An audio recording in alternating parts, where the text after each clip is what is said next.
हम जानेंगे डीएनएस के बारे में और इससे हम देखेंगे प्रैक्टिकल कि डीएनएस होता क्या है और यह काम कैसे करता है। एग्जैक्टली डीएनएस क्या होता है इससे हम प्रैक्टिकल देखेंगे और कैसे हम डीएनएस को पहचानते हैं और क्या होता है यह हम देखेंगे। तो चलिए चलते हैं, स्टार्ट करते हैं वीडियो को।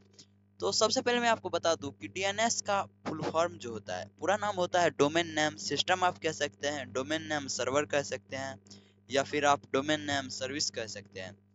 तो आप बोलेंगे कि सर आप तो ये फुल फॉर्म क्या बताने लगे, आप बताइए कि डीएनएस होता क्या है। देखिए, डीएनएस का मतलब होता है डोमेन नेम सिस्टम। अगर बेसिकली देखें तो यह एक नेम होता है, यानी ये जैसे कि आपका नाम है रोहन, सोहन, राहुल, या फिर जैसे मेरा नाम है अंकित, कुछ भी। तो ये होता है डीएनएस। लेकिन डीएनएस एक नाम नहीं, जैसे कि आपका एक नंबर होता है, एक आइडेंटिटी होता है। तो डीएनएस बेसिकली वेबसाइट में पाया जाता है। जैसे कि डोमेन नेम हम सिस्टम भी बोले थे, तो एक तरफ से वह सिस्टम भी हो गया। लेकिन हम इसे प्रैक्टिकल करके देखेंगे तो हम अच्छा से समझ पाएंगे। तो देखिए, पहले के समय में जैसे आप लोग, देखिए डीएनएस क्या होता है, जैसे कि आपको कांटेक्ट करने के लिए आपका एक नंबर, आपका एक मोबाइल नंबर होता है। This is DNS. And DNS देखिए सेम इसी प्रकार से जैसे आपका मोबाइल नंबर है, उसी प्रकार से आपका जो है वो वेबसाइट जो है, जो आपका हो या फिर कोई भी वेबसाइट हो, तो उसका भी एक नंबर होता है जिसे हम आईपी एड्रेस कहते हैं। अब आईपी एड्रेस क्या होता है? आईपी का फुल फॉर्म होता है इंटरनेट प्रोटोकॉल एंड एड्रेस, इसमें लगा होता है। तो internet protocol and address, internet protocol address होता है आईपी का मतलब। तो चलिए हम इसे प्रैक्टिकल करके देखते हैं कि डीएनएस क्या होता है। तो जैसे कि हमने बोला कि आपका मोबाइल नंबर आपके आइडेंटिटी है आपसे कांटेक्ट करने के लिए। तो पहले के समय में जैसे कि वेबसाइट होता है, मैं आपको एक बार क्रोम ओपन करता हूँ। जैसे कि मैं आपको बता दूं कि पहले जैसे वेबसाइट होता है जैसे कि google.com। मैं आपको प्रैक्टिकल में अभी आपको करके दिखा रहा हूँ, GOOGLE google.com and .com। Okay, तो ये जो google.com है, हमने google.com पर जैसे ही इंटर किए तो हम गूगल के साइट्स पर आ गए हैं। ओके, तो ये जो गूगल के साइट्स पे आए हैं, यह कैसे हुआ, अंदर हुआ क्या, मतलब बैकग्राउंड में क्या क्या प्रोसेस हुआ है वो मुझे नहीं पता है।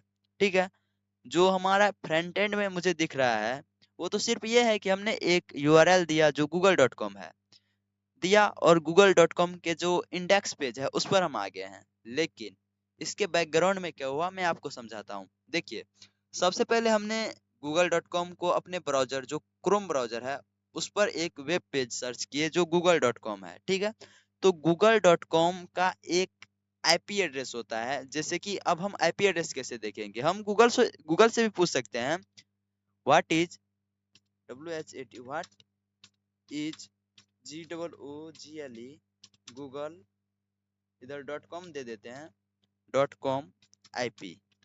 एंड आईपी अगर हम google.com आईपी सर्च करते हैं तो ये मुझे कुछ डीएनएस के तौर पर दिखा, डीएनएस आईपी। हमने बोला था कि डीएनएस में आपको इस वीडियो में समझाऊंगा। तो आप देख पा रहे हैं कि इधर लिखा हुआ है डीएनएस यानी डोमेन नेम सिस्टम। गूगल का जो आईपी है ये है, लेकिन गूगल का जो ये आईपी है, अब हमें कैसे पता चला? क्योंकि हमने सर्च किए हैं। हम कई सारे वेबसाइट्स होते हैं जो नहीं बताते हैं कि आपका आईपी एड्रेस क्या है। जैसे कि हम इधर google.com लिखे, लेकिन अगर हम लिखे इधर aohtech.netlify.app तो शायद नहीं बता पाएगा। aohtech.netlify.app जो हमारा ऑफिशियल वेबसाइट है, ये सिर्फ एजुकेशनल के लिए बना रहे हैं। तो आप लोग इसका गलत इस्तेमाल नहीं कीजिएगा, मैं आपको नॉलेज के लिए बता रहा हूँ। aohtech.netlify.app। ओके, एंड अगर हम इधर इंटर हिट करते हैं तो वेट करते हैं, शायद ये मुझे बता रहा है, लेकिन मुझे नहीं लगता कि ये जो आईपी है वह aohtech.netlify.app का है।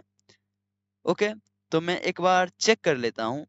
जैसे कि इसे देखिए, सबसे पहले अगर हम इसे ओपन करते हैं, यह जो लिंक है इसको अगर हम इधर ओपन करते हैं, इसे हम ओपन करते हैं, तो हम अपना ऑफिशियल वेबसाइट पर आ गए हैं। लेकिन ये क्या है? यह एक नाम है, aohtech.netlify.app, यह एक नाम है।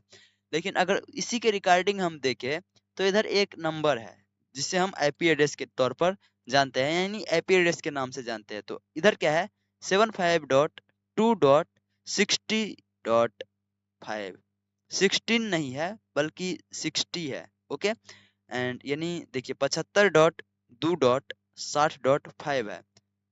अगर हम इसको कॉपी कर लें, कॉपी करें, इन केस इसमें गूगल बता रहा है लेकिन शायद मुझे नहीं लगता कि यह है। इंटर करते हैं तो ये मुझे गलत इन्फॉर्मेशन दिया गूगल ने अभी। ठीक है, अगर हम एक स्टेप बैक चलते हैं तो गूगल ने यह जो अपना आईपी दिया है यह शायद हो सकता है कि ओरिजिनल है। ठीक है, लेकिन मुझे नहीं लगता कि ये भी ओरिजिनल है। अब इसे हम डालते हैं, इंटर हिट करते हैं तो फिर से वही सर्च रिजल्ट आया कि गूगल पब्लिक है, लेकिन ये तो नहीं गया है। शायद यह एक आईपी एड्रेस है लेकिन यह एक एग्जाम्पल में दिया है, लाइक लिखा हुआ है। तो हम एक बार इसे भी डालते हैं अपने यूआरएल पे, शायद ओपन हो जाए। मैं इसे प्रैक्टिकल करके आपको समझाऊंगा कि ये कैसे होता है। ठीक है, हमने इंटर हिट किया, दिस इज ओके, ये है। लेकिन इन केस की गूगल ने अपना आईपी एड्रेस मुझे बता दिया जो ये है 142.250.186.142। ओके, लेकिन मुझे अपना जो जो हमारा टारगेट सिस्टम था, एग्जांपल के लिए हमारा ऑफिशियल वेबसाइट aohtech.netlify.app, उसका आईपी एड्रेस नहीं बता पाया। अगर हम इस आईपी एड्रेस को देखिए, अभी google.com है, अगर हम इस आईपी एड्रेस को भी सर्च करते हैं तो इधर आता है google.com पर ही रिडायरेक्ट करता है, यानी बैकग्राउंड में जो है यह आईपी एड्रेस चल रहा था। मुझे मालूम है कि बहुत सारे लोगों को यह नहीं पता होगा, अगर आपको पता था तो डिस्क्रिप्शन में या फिर सॉरी कमेंट में आप बता दीजिएगा कि मुझे सर पहले से ही पता था। लेकिन बहुत सारे ऐसे लर्नर्स है और हैकर्स है जो बिगनर है, उसको नहीं पता है। इंटर हिट करते हैं तो फिर से यहीं पर आते हैं। लेकिन अब तो ये तो बात का बात रह गया कि गूगल अपना आईपी एड्रेस खुद शेयर कर दिया है, लेकिन हम किसी भी अपने टारगेट सिस्टम का आईपी एड्रेस यानी डीएनएस डोमेन नेम सिस्टम का जो बैकग्राउंड का आईपी एड्रेस होता है उसे हम कैसे फाइंड करेंगे। तो सबसे पहले हम क्या करते हैं, चलते हैं अपने काली लिनक्स मशीन पर, एंड काली लिनक्स मशीन पर जैसे ही आते हैं तो हम इधर अपना पासवर्ड डाल करके, यूजर नेम पासवर्ड डाल करके इंटर हो जाते हैं। और हम इधर से टर्मिनल को ओपन करते हैं। टर्मिनल को जैसे ही हम ओपन करेंगे तो इसमें हम कुछ कमांड्स डालेंगे। अब इस जगह पे जो हम टूल लेंगे वो कोई टूल नहीं है, लेकिन हम अगर चाहे तो nmap का भी यूज कर सकते हैं इसे करने के लिए। लेकिन हम नहीं भी करें तो कोई दिक्कत की बात नहीं है। हम क्या करते हैं, स्क्रीन को इधर कर लेते हैं जूम। ओके, टर्मिनल को हमने थोड़ा सा जूम किए हैं। अगर हम इधर ls करते हैं और एक बार sudo su करके, sudo su यानी हम एक बार काली यूजर बन जाते हैं, यानी रूट यूजर बन जाते हैं। एडमिन, एडमिन यूजर का मतलब आप लोगों को मालूम होगा, ऐसा वर्क जो हम सिंपल यूजर रह करके नहीं कर सकते हैं। अगर हम इधर से किसी भी वेबसाइट को पिंग कर दें, जैसे कि इधर लिखते हैं पिंग, आप इसे टर्मक्स में भी कर सकते हैं अगर आपके पास फोन है तो। टर्मक्स में भी एक एप्लीकेशन होता है हैकर के लिए, जो कि आप जो कमांड्स हम इसमें परफॉर्म कर रहे हैं तो वो आप टर्मक्स में भी कर पाइएगा। Ping google.com, GOOGLE.com। Okay, google.com। अब बोलिएगा कि सर google.com का जो आईपी एड्रेस था वो तो गूगल खुद बता रहा है, तो आप क्यों कर रहे हैं? मैं आपको समझाने के लिए कर रहा हूँ। बहुत केस ऐसा होता है जिसमें नहीं बताता है। ओके, हम इंटर करते हैं तो इधर देखिए कि एक बार हम कंट्रोल सी कर देते हैं तो इधर आपको दिख रहा होगा कि टॉप में 142.250.193.46। अगर हम इधर से चलते हैं तो सेम आईपी एड्रेस जो हम कॉपी किए थे वो यही है, या फिर इधर मुझे बता रहा है, ठीक है गूगल। लेकिन सेम आईपी एड्रेस हमने स्कैन करके निकाला है, जो आपको इधर दिख रहा है पिंग google.com, उसके बाद ब्रैकेट के अंदर ये आईपी है। ठीक है, अब मैं चाहता हूं कि मैं अपने वेबसाइट का आईपी चाहूं तो हम कर सकते हैं पिंग अपने वेबसाइट को। मैं अपने वेबसाइट को पिंग कर रहा हूं ताकि हमें अपना आईपी एड्रेस प्राप्त हो सके। ठीक है, इधर लिखता हूं PING पिंग। अब इधर आप HTTPS नहीं लगाइएगा, हो सकता है कि एरर आ जाए। हम डायरेक्ट लिखते हैं aohtech डॉट, अब ये नहीं भी दे सकता है लेकिन हमें एक बार ट्राई करना चाहिए, netlify dot app. Okay, inter hit करते हैं एंड कंट्रोल सी कर देते हैं, तो इधर देखिए पिंग aoh-tech.netlify.app का जो आईपी एड्रेस मुझे मिला है वो 13.215.239.219 है। ओके, अब हम इसे क्या करते हैं, अपने इस ब्राउजर में सर्च करते हैं। ठीक है, हम गूगल पे ही या फिर एक न्यू टैब ओपन कर लेते हैं और इधर हम इसको इस साइड कर देते हैं और इस साइड हम इसे कर लेते हैं। ठीक है, और हम इसे थोड़ा इधर कर लेते हैं स्क्रॉल, ताकि देखने में मदद मिल जाए। थोड़ा और स्क्रॉल कर लेते हैं।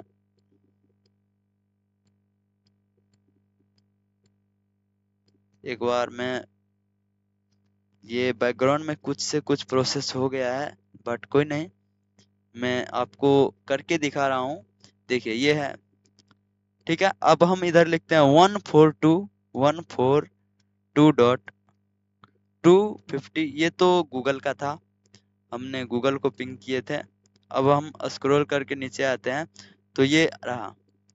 वो क्या है, वो है 13.13.215.215 डॉट। अस्थिर से सब कुछ समझना चाहिए तो आपको माइंड में अच्छे से आ जाएगा।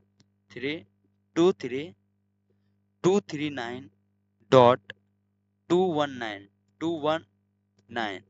अगर हम इसको इंटर करते हैं तो मुझे एक एरर आ गया। शायद हो सकता है कि आईपी हम गलत लिखे हों, लेकिन आईपी सही है, लेकिन ये ऐसे नहीं आया है जो HTTP पे चल रहा है। हम इधर HTTPS लगा देते हैं, HTTPS:// इंटर हिट करते हैं तो ये HTTPS बोल रहा है कि नहीं, नहीं है। हम एक बार क्या कहते हैं, इसे HTTP लगा करके ओपन करते हैं तो ये नहीं हो पाया। लेकिन इतना तो मुझे पता चल गया है कि ये जो है, ये आईपी एड्रेस 13.215.239.219 जो इधर भी हमने मेंशन किए हैं। ठीक है, तो ऐसे होता है। अगर हम इधर से आ जाए थोड़ा स्क्रॉल करके, तो इधर से आप देख पाइएगा कि ये जो है, ये गूगल का आईपी एड्रेस है 142.215.139 तो ये गूगल का है जो .com वेबसाइट है, इस पर हम विजिट कर पा रहे हैं। अब हमारे वेबसाइट में जो हमारा ऑफिशियल था वो नेटलिफाई पर होस्ट है, इसीलिए शायद नहीं हो पाया। मिलते हैं हम एक और नए वीडियो के साथ।